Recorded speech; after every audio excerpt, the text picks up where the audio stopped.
महाकुंभ मेले के पीछे क्या राज छुपा हुआ है? उसकी एक बूंद भी पा लिया वो जीवन भर अमर हो जाएगा। 144 के पीछे क्या मिस्ट्री है? घर छोड़ते हैं तो ये खुद अपने घर वालों से अंतिम संस्कार अपना खुद का करवाते हैं, ये दिखाने के लिए कि अब आपका और मेरा कोई रिश्ता नहीं है। खोपड़ी पकड़ी होती है इंसानों की, क्यों करते हैं वो ऐसा? ह्यूमन फ्लैश भी खाते हैं सो दैट उनको वो मुक्ति मिल सके। जादू हुआ होता है या उनमें कोई श्राप यानी कर्स मिला होता है, वो लोग भी पानी में डुबकी लगाने के बाद नॉर्मल हो जाते हैं। जब आपने उस जल में समर्पण कर दिया तो आपकी वो पॉजिटिविटी मिलती है, क्योंकि वाटर कैन होल्ड एनर्जीज। तो आपकी कोई भी बुरी सी बुरी रूह उसी पानी में समा जाती है। किसी ने एस्ट्रल प्रोजेक्शन की, उस दौरान किसी जिन ने या घोस्ट ने उसकी बॉडी पर कब्जा कर लिया। बेचारी वो मदर भटकती भटकती एक रात को बैठ के बहुत ध्यान करा, किसी और प्रेत ने उनकी बॉडी के अंदर घुस गए।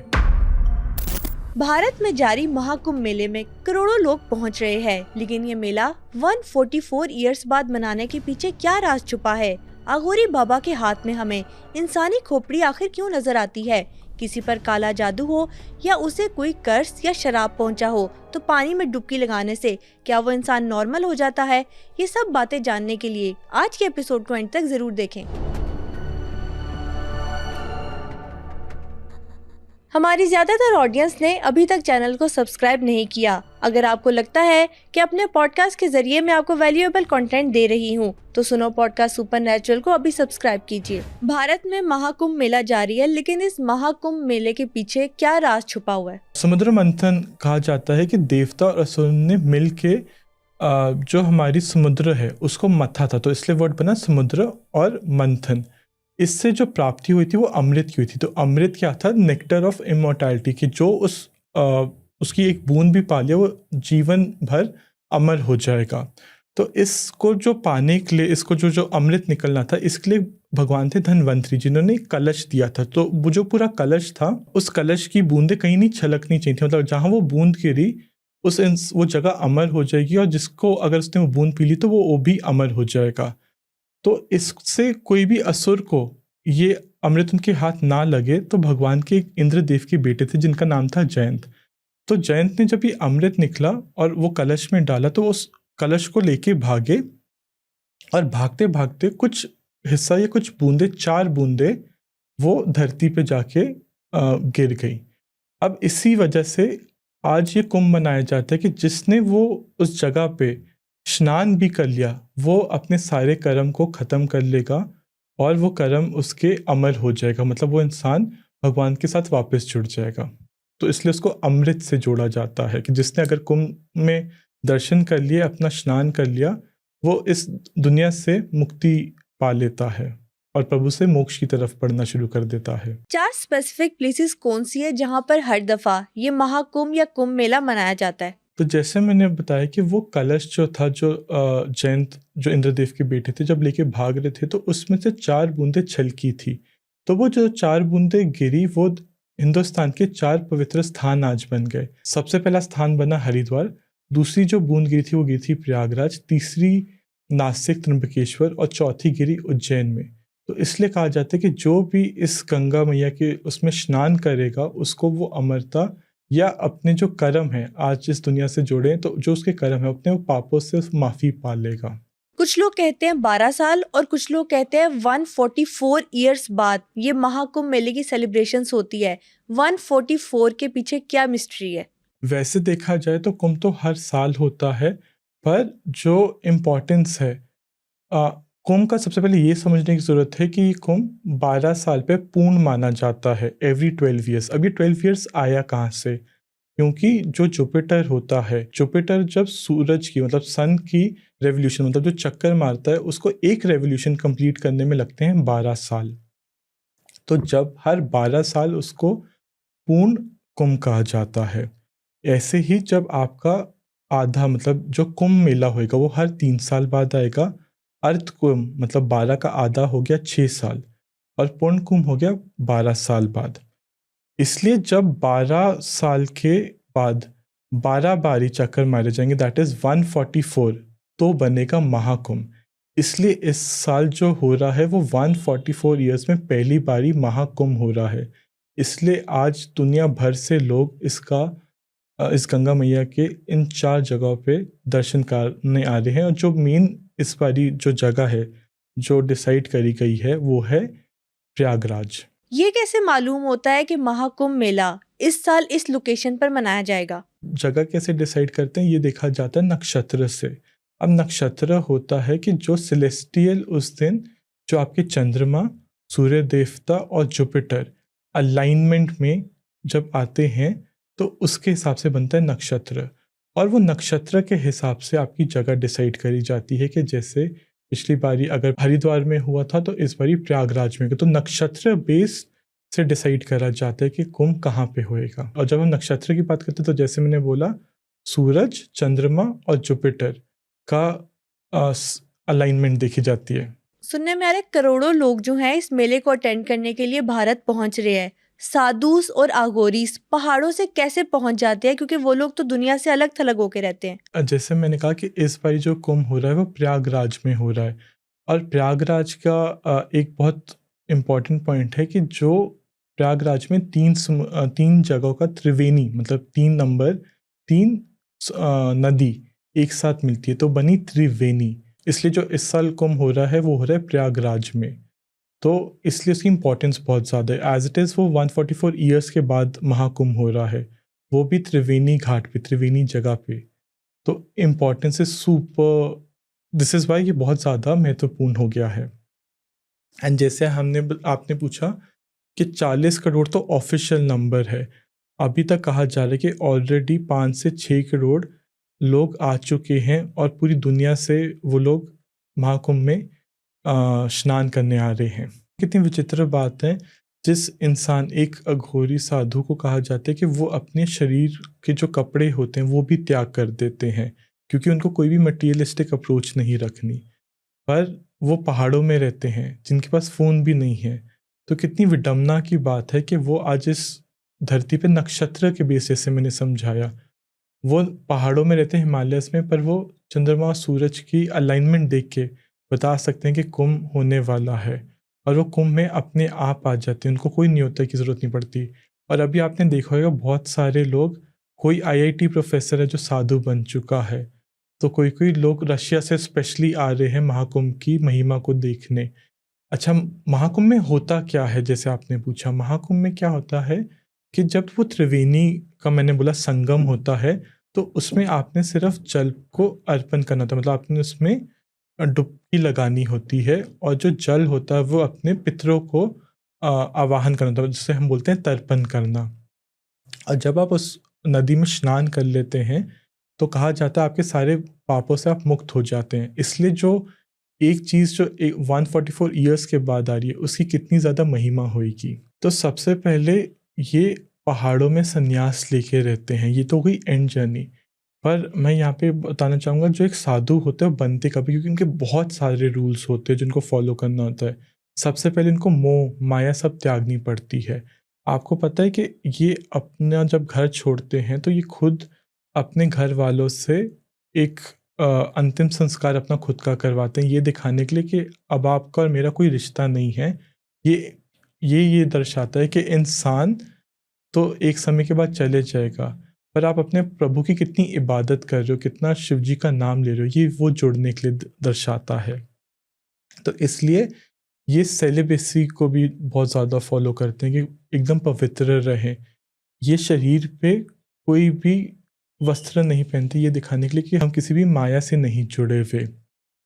आपको पता है इतनी ठंड में रहते हैं पर इनका जो वस्त्र होता है वो होता है भस्म।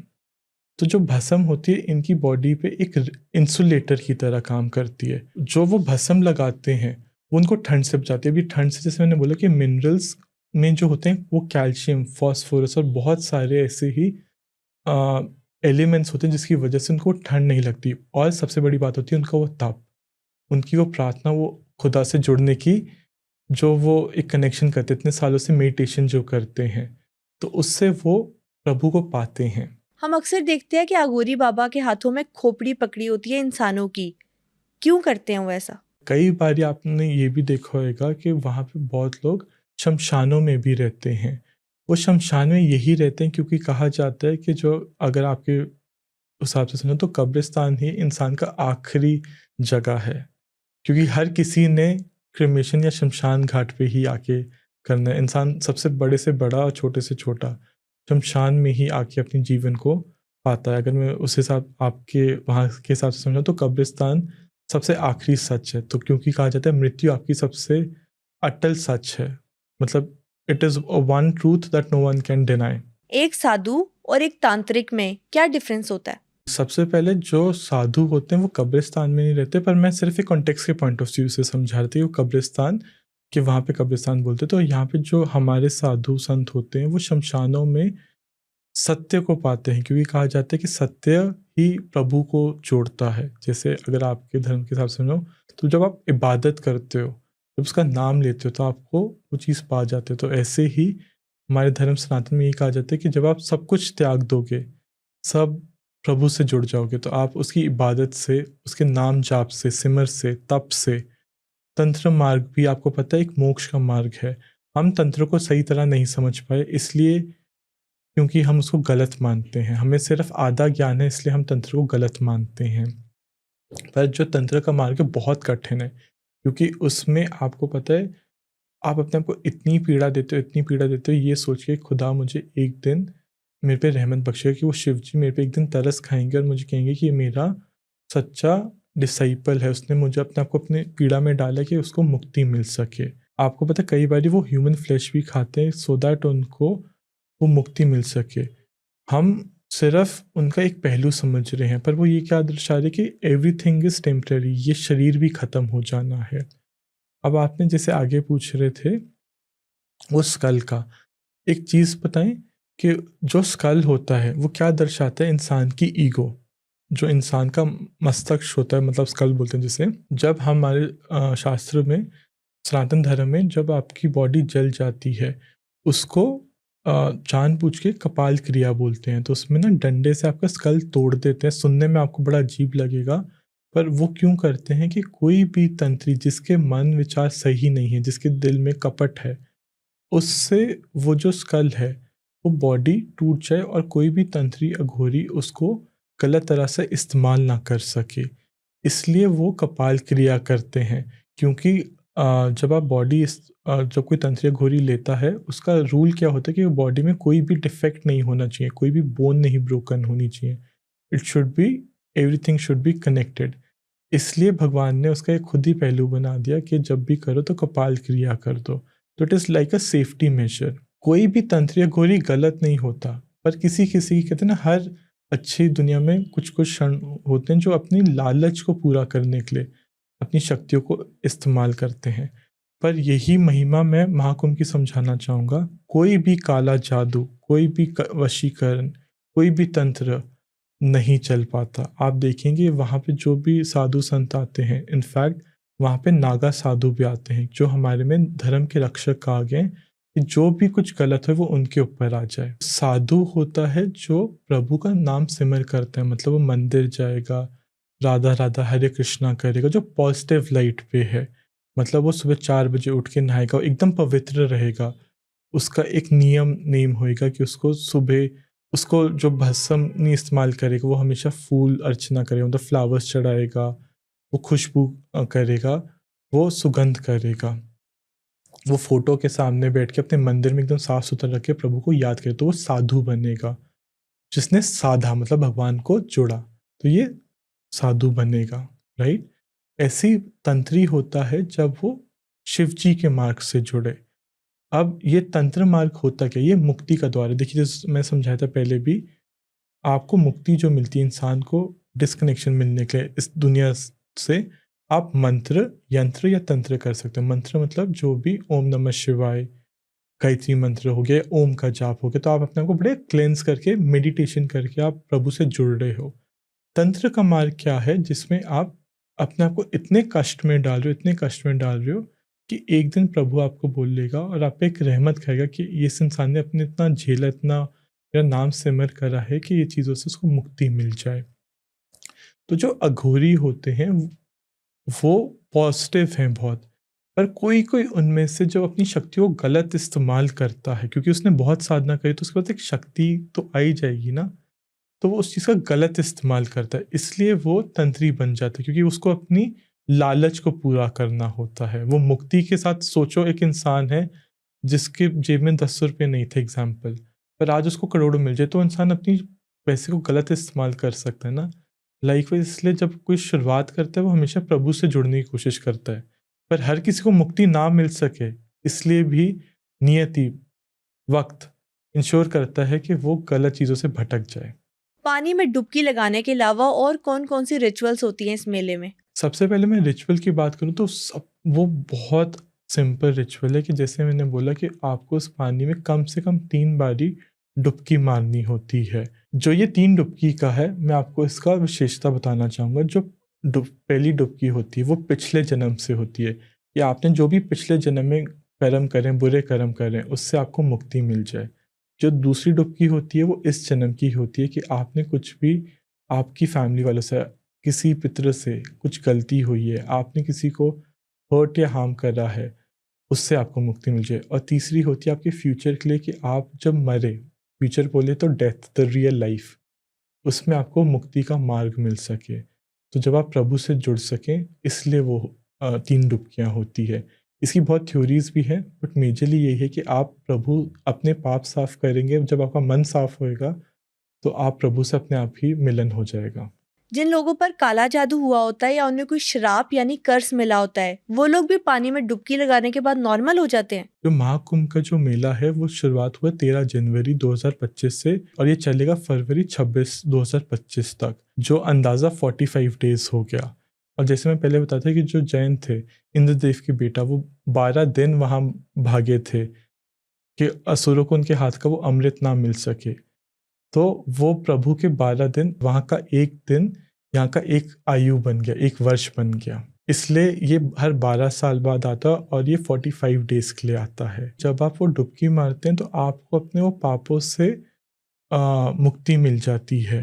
तो इसलिए आपको जो भी आपने गलत काम करे, जो भी पाप कर रहे हैं, उस डुबकी मारने से ही, क्योंकि आपका मन वो इतना पवित्र है, वो इतना अमृत है, वो गंगा मैया का जल, कि आप सारी चीज़ें वहीं पे समा जाती हैं। गलत क्या है, पाप क्या है? आपकी ईगो, आपका वहम, आपका भ्रम, आपका मोह, ये चीज़ें आपको ज़्यादा अफेक्ट करती हैं। तो जब आप उस गंगा मैया में समा जाते हैं तो आप प्रभु को, श्री राम को, भोलेनाथ को पा जाते हैं। कुछ लोगों ने महाकुंभ मेले में ये भी देखा है अपनी आंखों से कि अघोरी बाबा ट्रांसफॉर्म हो गए किसी और चीज में। इसमें क्या रियलिटी है? ये बहुत सत्य है, क्योंकि जो एक साधु संत होता है वो इतने जन्मों जन्मों से तप कर रहा है, वो इतने जन्मों से मेडिटेशन कर रहा है, वो ध्यान कर रहा है, तो वो कितने सालों तक अपनी आंखें बंद करते हैं। सोचिए, हम 8 घंटे सोते हैं, 6 घंटे सोते हैं, हम अपने आप को इतना रिफ्रेश पा लेते हैं। तो जिन साधु संतों ने इतने सालों की, इतने वर्षों से ध्यान कर रही होंगी, तो कितने ज़्यादा प्योर हो जाते हैं। और एक्चुअली कहा जाता है कि आप किसी साधु संत को वहाँ मिलेंगे भी, या आप क्रॉस भी कर रहे हो, तो उनकी महिमा इतनी ज़्यादा, उनकी एनर्जी फील्ड अगर साइंटिफिकली इतनी ज़्यादा होती है, ऑरा जिसे हम बोलते हैं, क्योंकि ऑरा में उनके पास जाने से ही आपके पॉजिटिव एनर्जी जनरेट होनी शुरू हो जाती है, because end of the day everything is energy. ये कहा जाता है कि खास किस्म के जिन्नात, आत्माएं या रूहें जो होती हैं वो पानी में रहती है। तो क्या आज महाकुंभ मेले में जो पैरानॉर्मल एक्सपीरियंसेस होते हैं वो यही जिन्नात होते हैं? जिसने भी अगर महाकुंभ में एक डुबकी मार ली तो उसके सारे पाप धुल जाते हैं, उसके सारे बुरे कर्म धुल जाते हैं। और कोई भी अगर उसके ऊपर जादू टोना है, कोई भी बड़े से बड़ा उसके ऊपर सहर सीर है, या उसके ऊपर कोई जादू टोना है, मंत्र तंत्र लगा हुआ है, वो इतना पावरफुल है कि वो चीज़ उसके सामने खड़ी ही नहीं हो सकती। महादेव के सामने से बड़ी कोई ताकत ही नहीं पैदा हुई है। जब आपने उस जल में समर्पण कर दिया तो आपकी वो पॉजिटिविटी मिलती है, क्योंकि वाटर कैन होल्ड एनर्जीज। आज आप एक पानी का ग्लास लीजिए और उसमें कुछ बुरा बोलिए तो आप देखेंगे उसके minerals and the energy will change.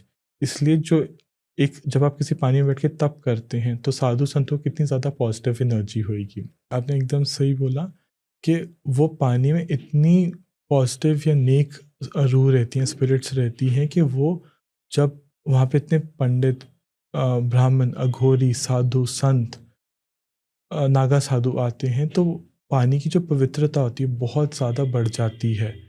तो चाहे वो इस्लाम हो, चाहे वो हिंदुस्तान का हमारा सनातन धर्म है, जो दुनिया में सब चीज़ें यही बताती है कि positivity is also in every कण। जो शरीर हमारा 70% पानी का बना है, राइट? तो जब हम महाकुंभ की बात करते हैं तो उसमें जब आप डुबकी मारते हैं, जब आप उसमें स्नान करते हैं, तो आपकी कोई भी बुरी से बुरी रूह उसी पानी में समा जाती है। और जो पवित्रता, जो रूह, नेक रूहें हैं, वो वहीं पे आपको पॉजिटिविटी देती हैं। तो जो नेगेटिविटी है that will be taken away, and जो पॉजिटिव सोल्स हैं वो आपकी मदद करेंगे। आप एक साइकिक मीडियम है, तो आपको महाकुंभ मेले में जाने के बाद कैसी कैसी एनर्जीज फील हुई हैं? जैसे मैं बता रहा था कि कुंभ मेला की महिमा में जाना ही बहुत बड़ा अवसर है, और मैं भी बस ट्राई कर रहा हूँ कि इस बार की इतनी अच्छी क्योंकि यहाँ के जो चीफ मिनिस्टर श्री योगीनाथ आदित्य जी, वो पर्सनली रोज़ जाके वहाँ पे चीज़ें चेक कर रहे हैं कि सारा डिसिप्लिन्ड है, everything is running in order. तो बहुत अच्छा अरेंजमेंट करा गया है, from a normal tent to a very 5 star type of luxurious tent is made. तो मेरा बहुत मानना है कि जल्द से हमने टिकट करवाई हुई है और जल्द से जल्द हम भी जा सकें, क्योंकि लाइफ में 144 ईयर्स के बाद ये मौका मिल रहा है। तो हर हिंदुस्तानी को और पूरे दुनिया में जो भी लोग प्रभु से जुड़ते हैं, जिस नाम से जुड़े, जिस रूप से जुड़े, पर आपको एक बारी जुड़ के उस पानी में स्नान ज़रूर करना चाहिए। मैं एक बारी किसी साधु संत से, मैं जब महाकुंभ गया हुआ था, तो वहाँ पे मैं किसी साधु संत से मिला। तो मैं देखो चुपचाप आराम से बैठे हुए, तो पहले कभी वहाँ पे ना कोई भी साधु संत आपसे आसानी से बात करेगा ही नहीं। वो कभी आपको अपनी स्टोरी नहीं बताएगा। आपको मतलब ना रोज़ उनकी जैसे सेवा करनी पड़ती है, रोज़ उनके साथ कनेक्ट करना पड़ता है, क्योंकि वो आपको भगाना चाहेंगे और आपका टेस्ट होता है कि आपको उनके साथ जुड़ के रहना पड़ता है। मुझे क्या लगा था कि मैं साइकिक मीडियम हूँ, तो मेरे को सारी चीज़ें फ़ील हो जाएँगी। पर यहाँ पे मैं एक पॉज़िटिव चीज़ बताता हूँ कि उन्होंने मुझे देखते ही बोला कि आपके साथ ऐसा-ऐसा ये है, ये वक़्त के साथ आपको चीज़ हुई थी कि, और उन्होंने छूटती लाइन बोली, कितनी रूहों को आप मदद करना चाह रहे हो, पर इतना भार आप खुद सँभाल पा रहे हो? और मैं उनको बस देखते रह गया कि ये क्या बोल दिया इन्होंने। क्योंकि क्या होता है जब आप किसी रूह को गति देते हैं, किसी रूह को मुक्ति देना चाहते हैं, उसका भार कहीं न कहीं एज़ अ साइकिक मीडियम मेरे ऊपर भी आता है। क्योंकि अगर जैसे जादू टोना का भार आता है, वैसे ही प्रेतों का मेरे ऊपर आता है। तो उन्होंने मेरे कंधे पे सिर्फ़ एक हाथ रखा और हल्की-सी ना, जैसे कहते हैं ना, स्माइल सी दी। एकदम से ऐसा लगा जैसे मेरे कंधे हल्के हो गए, मेरा दिमाग शांत हो गया, और ये पता चला कि जो साधु संत हैं, वो कितने ज़्यादा पावरफुल होते हैं। क्योंकि प्रभु भी किसी न किसी रूप में आके मिल जाए, हमें नहीं पता होता। उन्होंने मेरे कंधे पे हाथ रखा, पहले तो मुझे बहुत महीना, 1.5 महीना उनकी मतलब कहते हैं ना लारे करने पड़े कि प्लीज़ मुझे चीज़ों से समझाइए। वो भी ये जो चीज़ उन्होंने मेरे को बताई, मुझे पता था कि वो इतनी आसानी से नहीं बताएँगे, पर मेरा परिश्रम करने के बाद मुझे पता चला कि वो उनके पास जो-जो सोल थी, मैं उनको सँभाल भी नहीं सकता था। वो चीज़ें सोच हमारे तो कहते हैं ना दिमाग से बाहर की चीज़ें थी, सोच से भी बाहर भयानक सोल थी, कि ऐसे लग रहा था कि अगर आपके सिर्फ़ आपने देखने से भी मानिए कोई चीज़ डर जाए, वो हँसते-हँसते उसको खेल के बैठे हुए थे। तो ऐसे साधु संत हैं जो आपको बहुत चीज़ें फ़ील करवा सकते हैं। तो जो रियल साधु संत होते हैं वो सोशल मीडिया पे नहीं मिलते। वो गुफ़ाओं में, पहाड़ों में कहीं न कहीं आपके साथ कनेक्ट होते हैं। और जैसे मैंने कहा था कि वो अपने झोले में कपाल लेके घूम रहे होते हैं। ये दिखाने के लिए कि दुनिया में हर कुछ यहीं पे एक स्कल बन के आए थे, मिट्टी बन के आए थे, मिट्टी बन के चले जाओगे। कुछ लोगों का ये भी कहना है कि एस्ट्रल प्रोजेक्शन, यानी कि वो खुद तो यहाँ थे लेकिन उनकी आत्मा महाकुंभ मेला अटेंड कर रही थी। ऐसा पॉसिबल हुआ? जब आप बहुत ज़्यादा ध्यान अपना केंद्रित कर लेते हो, आप बहुत सारी चीज़ें फ़ील करते हैं, तो आप एस्ट्रल प्रोजेक्शन कर सकते हैं। और एस्ट्रल प्रोजेक्शन में कितने लोग होंगे जो आपको ये पॉडकास्ट देख रहे हैं और उनके साथ भी ऐसा ही होएगा कि वो सोए हुए थे और ऐसा लग रहा है कि वो महाकुंभ पहुँच गए हैं। तो ये उस जगह की महिमा है, the greatness of that place, कि जब आप वहाँ पे होंगे, आपको ऑलरेडी उसके दर्शन हो जाएँगे, आपको एस्ट्रल प्रोजेक्ट करने की ज़रूरत नहीं है। अब मैं बताता हूँ एस्ट्रल प्रोजेक्शन का डेंजर क्या है। वो डेंजर ये है कि जब आप अपना शरीर छोड़ते हैं, तो उस टाइम कोई नकारात्मक शक्ति भी आपकी बॉडी पे कब्जा कर सकती है। इसलिए एस्ट्रल प्रोजेक्शन बहुत ज़्यादा खतरनाक भी है। यानी किसी ने एस्ट्रल प्रोजेक्शन की और उसकी जो सोल है वो कहीं पे ट्रैवल कर रही थी, उस दौरान किसी जिन ने या घोस्ट ने उसकी बॉडी पर कब्जा कर लिया। एग्जैक्टली मेरे पास एक केस आया था जहाँ पे एक मदर ने कहीं इंटरनेट पे पढ़ लिया था कि एस्ट्रल प्रोजेक्शन करके वो अपने बच्चे से मिल सकती है। अब हुआ क्या था कि उनकी बेटे की बहुत जल्दी, बिकॉज वो बच्चा 12 साल का था, तो उसकी डेथ हो गई थी। तो बेचारी वो मदर भटकती भटकती किसी बाबा जी के पास पहुंची जो उन्होंने कहीं ढूंढा था। तो उन्होंने उनको बोला कि मैं आपको एस्ट्रल प्रोजेक्शन करना सिखा दूंगा। उन्होंने लेडी को लगे 3-6 महीने लगे, पर उन्होंने एस्ट्रल प्रोजेक्शन करना सीख लिया। अब यहाँ पे ये क्या हुआ कि उन्हें एस्ट्रल प्रोजेक्शन करने से वो एक रात को बैठ के बहुत ध्यान करा और वो अपनी बॉडी को she left her body to connect with her son. पर जैसे ही वो अपनी बॉडी से बाहर निकली, वहाँ पे किसी और प्रेत ने उनकी बॉडी के अंदर घुस गए।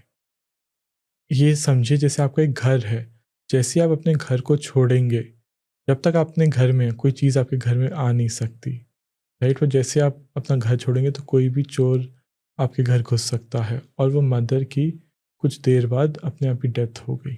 महाकुंभ मेले के बारे में ना बहुत सारी मिथ्स भी हम लोग सुनते हैं, तो आज आप वो क्लियर कर दिए कि कौन कौन सी बातें मिथ हैं और कौन कौन सी बातें रियलिटी है। मिथ और रियलिटी यही बोलूँगा कि आप लास्ट चीज़ में कि इससे ज़्यादा कोई पॉजिटिव चीज़ नहीं है। अगर आपको किसी पंडित जी ने, या अगर आप बाहर रहते हैं, आपको लगता है कोई आपके ऊपर काल्प सर्पदोष है, या आपके ऊपर कोई जिन है, कोई चुड़ैल है, या आपके ऊपर कोई कर्स है, आप सिर्फ जाके उस पवित्र स्थान पे एक बारी डुबकी मार के आइए। आपको ऐसा लगेगा कि आपके अंदर का हर कण बदल गया है। जो आपको लगता है कि वहाँ कोई जादू टोना हो रहा है, कोई तंत्र मंत्र हो रहा है, तो मैं आपको ये भी कंफर्म कर दूँ कि वहाँ पे बड़े से बड़ा हर शेर के ऊपर सवा शेर होता है। तो वहाँ कोई जादू टोना नहीं चलता। एंड एट द एंड मैं एक चीज़ समझाना चाहूँगा कि महाकुंभ सिर्फ इंडिया में बनाया जा रहा है, पर आपको पता है कि अभी बताया जा रहा था कि यूक्रेन और जो रशिया की वॉर चल रही है, उन दोनों ने अपना टेंट आमने सामने लगाया हुआ है। और वो रोज़ वहाँ की जो स्पिरिचुअल लीडर्स हैं, वो कनेक्ट करके अपनी कंट्रीज़ के लिए, वर्ल्ड पीस के लिए प्रार्थना या हवन जिसे हम बोलते हैं, वो हवन भी करवा रहे हैं और प्रार्थनाएं भी करवा रहे हैं कि जो भी उनके ऊपर प्रॉब्लम आई हुई है वो इस चीज़ में ख़त्म हो जाए। तो इसकी नक्षत्र जो मैंने समझा है, इसकी बहुत ज़्यादा महिमा है। इस समय अगर आप इबादत करें, आप अपने प्रभु से जुड़ें, आप अपने अल्लाह से जुड़ें, आपको ऑटोमेटिकली बहुत पॉजिटिव या बहुत ज़्यादा एनर्जी फील होएगी, बहुत पॉजिटिव फील होएगा। मैं बस यही बोलना चाहूँगा, आप जिस धर्म को फॉलो करते हैं, हर धर्म सही है, पर इस समय जो नक्षत्र हैं, अगर आप सच के मन से अपने टाइम पे चाहे 5 बारी नमाज पढ़िए, चाहे श्री राम का नाम लीजिए, पर आप एक बार नाम लेके देखिए, आपको अपने आप भी उनके कण, उनकी एनर्जी फील होएगी। आज के पॉडकास्ट में हमने महाकुंभ मेले की हिस्ट्री, उससे जुड़ी मिस्ट्रीज और पैरानॉर्मल एक्सपीरियंसेस पर बात की। बहुत जल्द हॉरर पॉडकास्ट की एक नई एपिसोड के साथ हाजिर होंगे। Till then stay tuned.